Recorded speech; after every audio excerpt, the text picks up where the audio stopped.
Me chamo Kimberly, tenho 35 anos e meu marido Elton é 5 anos mais novo.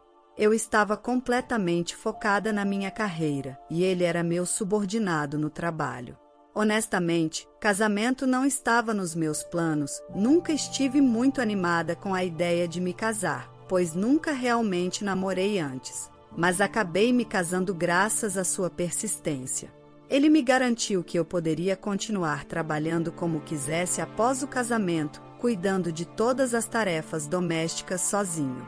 Sua abordagem me intrigou sobre a perspectiva do casamento, e não que eu fosse contra ter filhos, embora nunca tivesse me interessado muito pelo casamento. A ideia de ter filhos às vezes passava pela minha cabeça. Ao me aproximar dos 35 anos, percebi que o tempo estava se esgotando se eu quisesse começar uma família, então escolhi me casar com meu atual marido. Inicialmente, éramos apenas nós dois e, após nos casarmos, ele cumpriu sua palavra, apoiando minha carreira e assumindo a maioria das responsabilidades domésticas.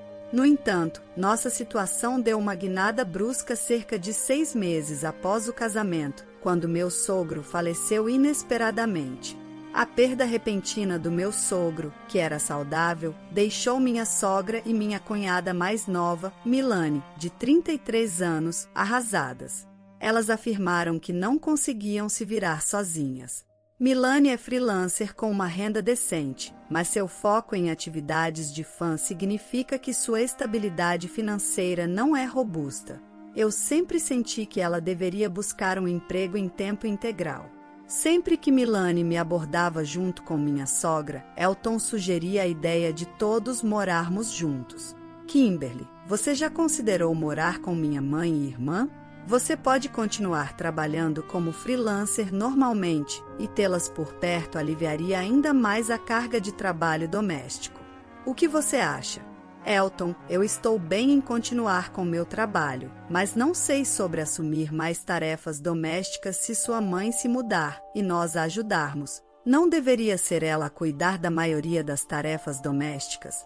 Ponto justo, vou conversar com minha mãe e irmã sobre isso.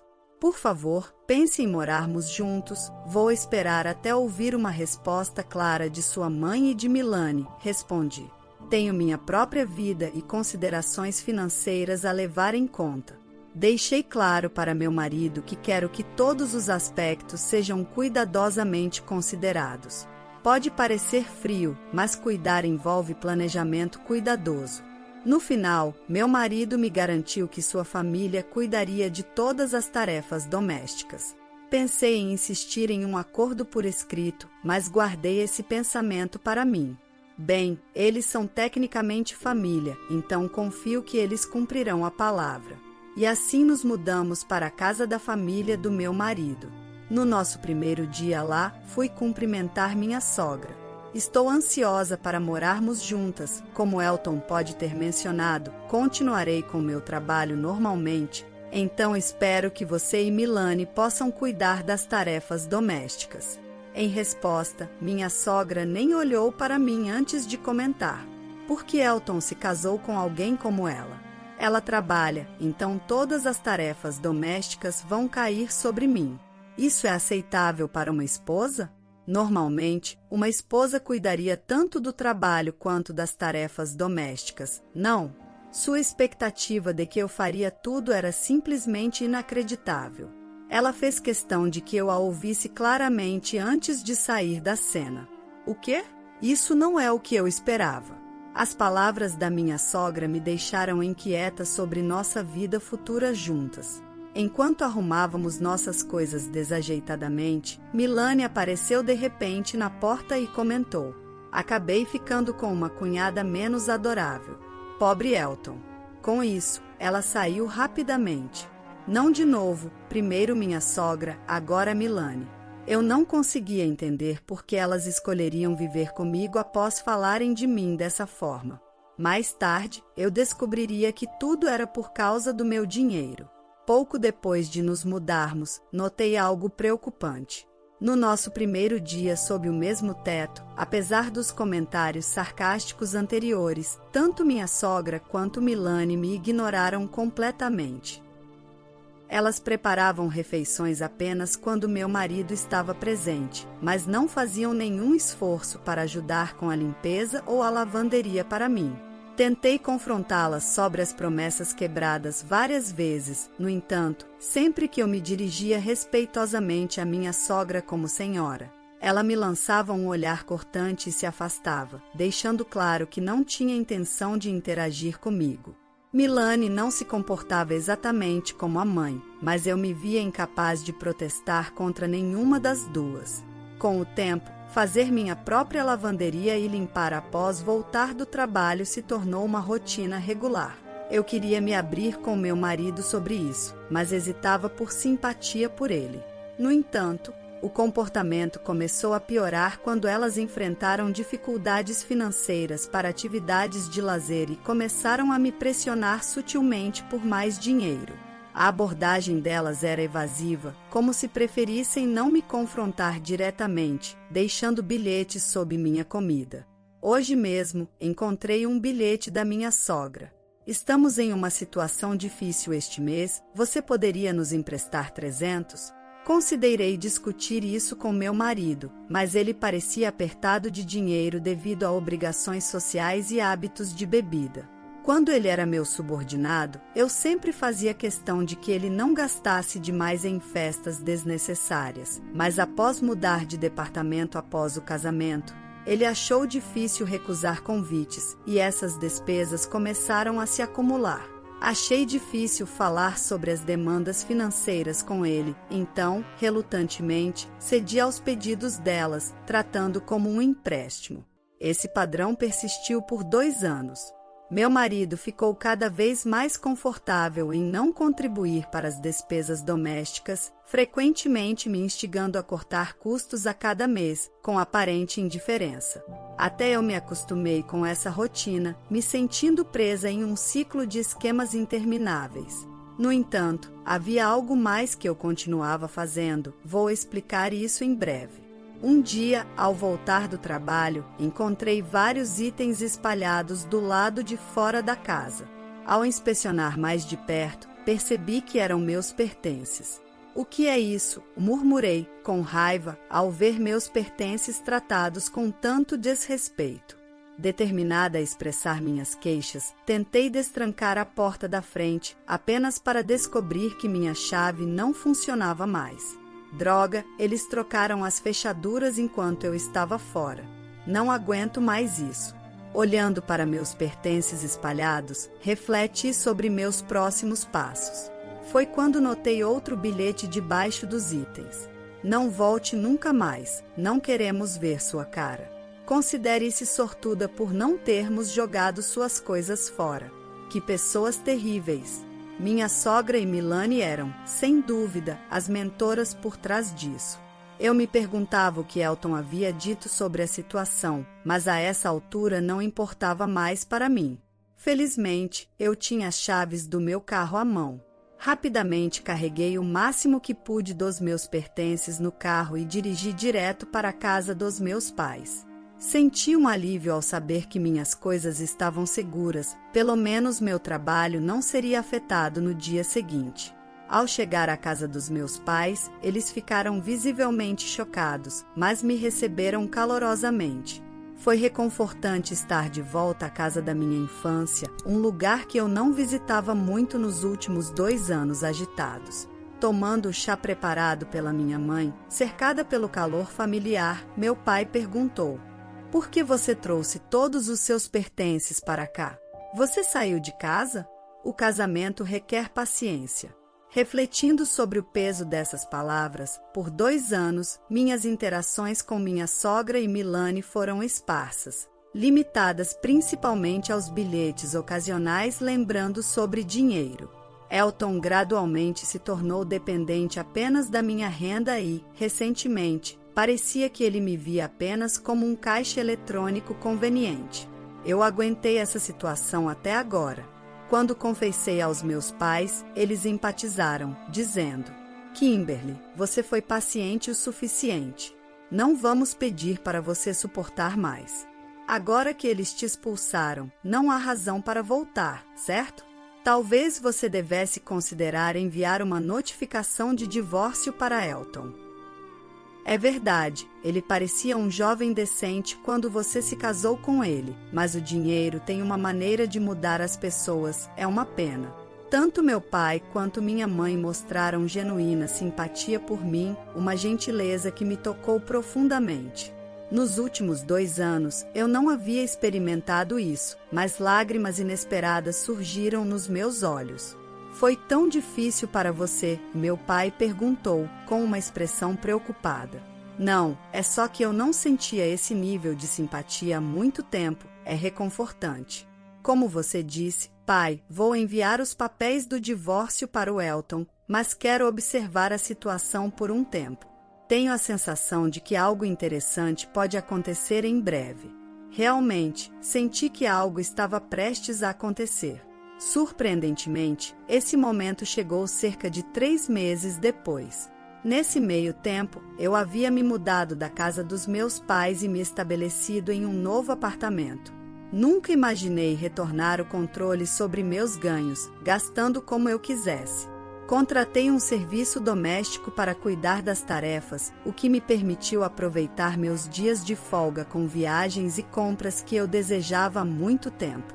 Cada dia me lembrava do valor do meu suado dinheiro. Comecei a questionar por que aguentei aqueles 2 anos. Percebi que talvez eu tivesse sido influenciada ou até manipulada pelos meus sogros. Então, exatamente 3 meses depois de terem trocado minhas chaves e jogado fora meus pertences, meu celular tocou com uma ligação inesperada. Inicialmente, pensei em ignorar. Após rejeitar a primeira ligação, meu celular tocou novamente, e depois uma terceira vez em rápida sucessão. Eles devem estar com algum problema, pensei. Atendi a próxima chamada e imediatamente veio a quarta. Oi, Kimberly, onde você está? Fui à casa dos seus pais, mas eles não me disseram. Também tentei seu local de trabalho, mas não revelaram seu paradeiro. Era minha sogra, alguém que me ignorou nos últimos 2 anos. Sua voz, que eu não ouvia há muito tempo, soava cautelosa. Mesmo após atender a chamada, permaneci em silêncio por um momento, apreciando a antecipação do que ela poderia dizer a seguir. Alô, você está aí? Volte logo e restaure nossas vidas. Não conseguimos nem sair e nos divertir. O que devemos fazer agora? Eu achava que viver sem gastar dinheiro com lazer seria suficiente, mas evidentemente não era o caso. Nosso telefone e eletricidade estão prestes a ser cortados. Estamos no limite. Por favor, volte imediatamente.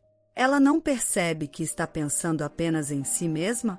Não deveria começar com um pedido de desculpas por me expulsar? Até ela entender isso, eu não tinha intenção de responder. Kimberly, você não está dizendo nada, está ouvindo? Não te incomoda saber que estamos em apuros?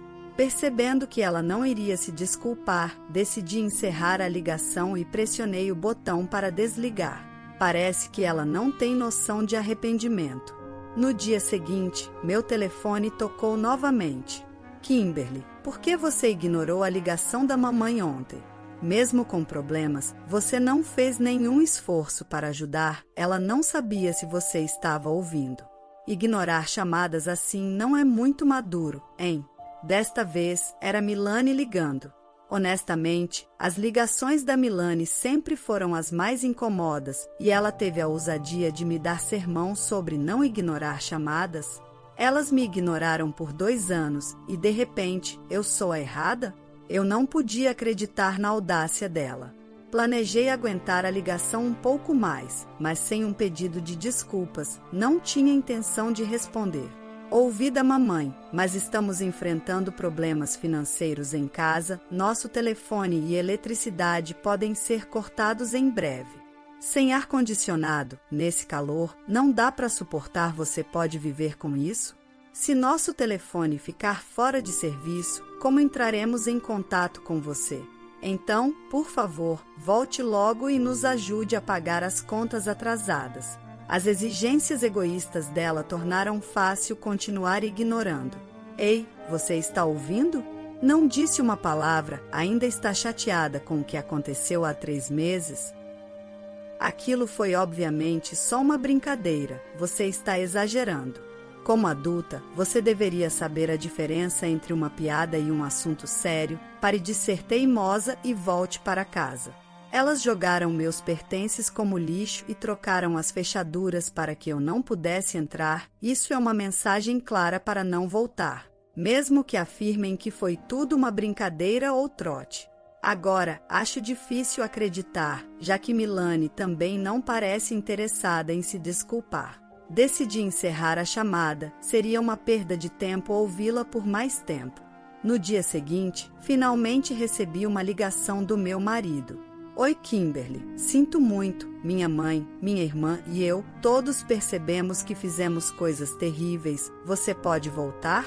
Nossa casa está desmoronando, estamos sem dinheiro, todos estão à beira e as tensões estão altas. Sinceramente, pedimos desculpas e queremos você de volta, por favor.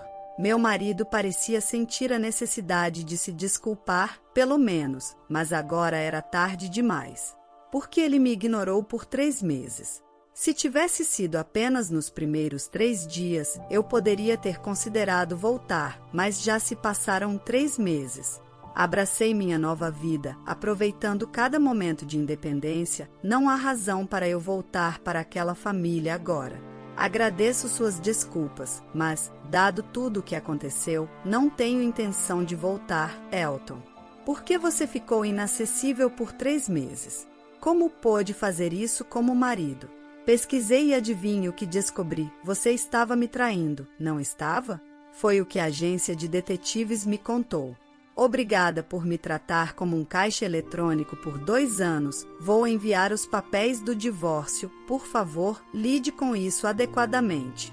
Talvez meu marido pensasse que não seria pego. Que tolo. Ainda assim, teve a coragem de dizer quero que você volte. Respondi. Se você me reembolsar todas as despesas de vida dos 3 ao longo dos últimos 2 anos e devolver o dinheiro que te emprestei, talvez eu considere isso. Vamos ver, são cerca de 20 mil, você consegue lidar com isso? Eu disse ironicamente, sabia que ele não poderia pagar, mas disse mesmo assim. Depois disso, meu marido ficou em silêncio e desligou a ligação abruptamente. Talvez ele finalmente tenha percebido que minha decisão era firme. O que aconteceu a seguir, quando enviei os papéis do divórcio e uma conta por danos emocionais para o meu marido, ele retornou e assinou os papéis do divórcio prontamente. Agora, tudo o que preciso fazer é registrá-los no cartório, e o divórcio será finalizado. Quanto à compensação, ele transferiu o dinheiro imediatamente. Na verdade, incluí uma nota com a conta ameaçando expô-lo para a empresa dele se não pagasse prontamente. Temendo isso, meu marido provavelmente procurou um empréstimo para cobrir a compensação. Ouvi dizer de fontes que a casa da família deles está agora à venda. Parece que estão com dificuldades financeiras e tentando arrecadar fundos. No entanto, vender a residência principal às pressas significa que agora terão que alugar em outro lugar, considerando o custo do aluguel e das utilidades. Vender a casa pode não ter sido a decisão mais sábia. Provavelmente foram motivados pela necessidade imediata de dinheiro e não pensaram nas consequências a longo prazo. O que acontecer com aquela família não é mais da minha conta. Quanto a mim, estou aproveitando minha vida de solteira plenamente, já tive minha cota de casamento. Para o futuro, pretendo trabalhar duro e saborear minha vida pessoal, abraçando minha independência. A história de hoje chegou ao fim. Não se esqueça de comentar qual lição você tirou dela. Também deixe um like no vídeo e se inscreva para não perder os próximos vídeos. E se você quer conhecer o final da história da mulher que ajudou um pobre garotinho à beira da estrada e após 15 teve uma surpresa chocante, clica no vídeo que está aparecendo aí na tela. Te vejo nessa história. Grande abraço!